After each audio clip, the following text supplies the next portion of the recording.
Regardez bien cet homme.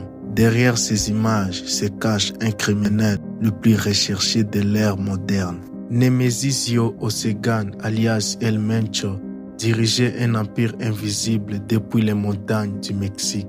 On disait de lui qu'il était le fantôme des montagnes, qui laissait des traces inoubliables. Le dimanche prochain à Tapalenta, le dossier secret a été ouvert sous l'effet de l'hélicoptère. Aujourd'hui, l'archiveur vous révèle les détails que personne n'ose raconter sur la chute du parrain de la drogue. Ce que vous allez découvrir est un résultat sur une enquête sur un document classifié. Si vous voulez soutenir ce format et que je continue d'ouvrir ces dossiers interdits, likez cette vidéo est le meilleur moyen pour le référencement. C'est fait, alors on commence par l'origine. Né en 1996, El Mencho a commencé au bas des échelles, en passant par les champs des avocats avant de devenir policier. C'est là qu'il a appris comment fonctionnait l'État. Il a gravi les échelons en transformant une simple branche d'armée à une organisation autonome. On les appelle les SJNG.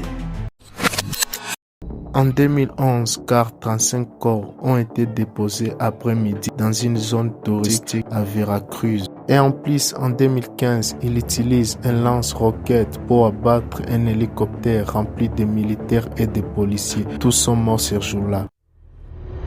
C'est ici maintenant que l'histoire devient très incroyable. La CIA et l'armée mexicaine surveillaient une femme proche de son cercle. Un seul message interceptait un seul signal à Tapalenta et l'autre s'est enfermé. Ce n'était pas une arrestation pour l'armée, c'était une zone de guerre. El Mencho a été blessé grièvement lors des combats.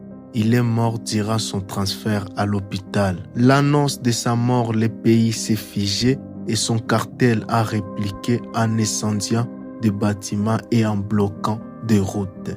El Mencho a laissé derrière lui un pays marqué par plus de 400 000 morts depuis 2006.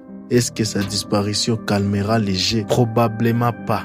Sa mort laisse un vide au sommet du cartel le plus dangereux du monde. Et sa succession risque d'être encore plus sanglante. C'était Eli l'archiveur. À bientôt!